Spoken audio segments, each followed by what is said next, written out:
site. So what do you? And that's what I was going to ask you actually. So, what do you do in situations where someone's looking for a product but they don't, because spelling can sometimes go wrong, or maybe the stuff is out of stock and someone searched something and then they get no results. What would you say from your experience would be the recommended thing for designers or developers to do at that point?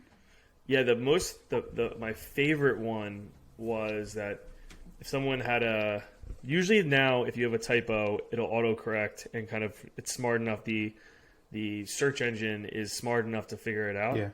For most of these sites, it's just like a third-party plugin that they work kind of out of the box.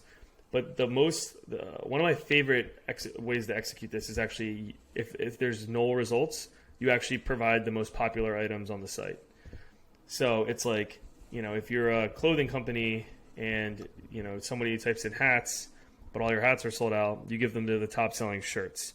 So that their journey isn't over. They're still looking at something in there.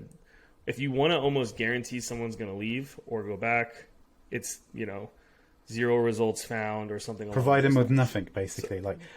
Provide them opportunity to leave. An empty search is basically the same as a 404 in my eyes. Yeah, that's a good point.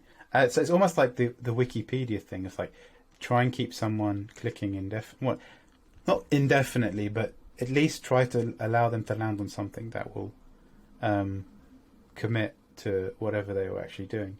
Now, that's quite interesting. I in direct e-commerce sites, I don't have that much experience apart from some of the partners and consultancy stuff that I did a bit of on the e-commerce side. Well, one of the things that I think you would be able to from your payment history though is good e-com experiences also understand that users don't have unlimited time. Yeah. So prioritizing a user and so one metric people look at is time on site, and time on site if it's too high, that doesn't necessarily mean it's a good experience. Yeah. So one company I've worked with, we actually decreased time on site because we added a pay integration where you click a button, basically it's like one tap and then you skip the checkout process and it's 2 clicks and you're done.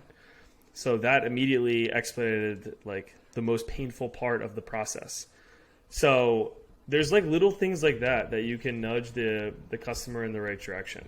And I think that the number one thing that I think is missed is a lot of times in these meetings, designers are not getting a seat at the table. Yeah. It's business and product managers making the decisions when there's really kind of smart design decisions that can be made to ultimately impact these 5 business goals that everyone's driving towards. So yeah, I mean that's just, I think so. What my question to you is there any other ways that you can simplify a site to make it feel more seamless and less clunky? Yeah, so when you said see it, I remember someone telling a famous designer telling a joke, which I'm going to put. It's the reason why it's designers always want a seat at the table, which explains why there's so many chairs in design museums. I think it's words to that effect, which it just made me laugh because that always resonates with designers. The other to answer your question about, I remember when I was doing when I used to do a lot of design reviews back in the day. Of a really major US retailer.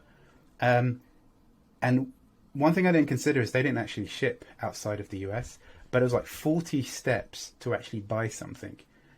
From the moment where you find it, add it to cart, adding all these details. And it's only till the end that I realized, we don't ship because it's it'll say zip code and there's no drop down to change the country.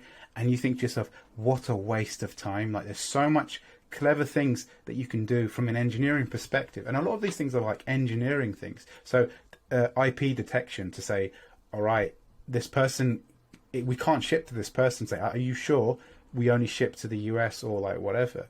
And be cognizant that a lot of use cases will not be what you experience in your studio or whatever. It's going to be all manner of things. And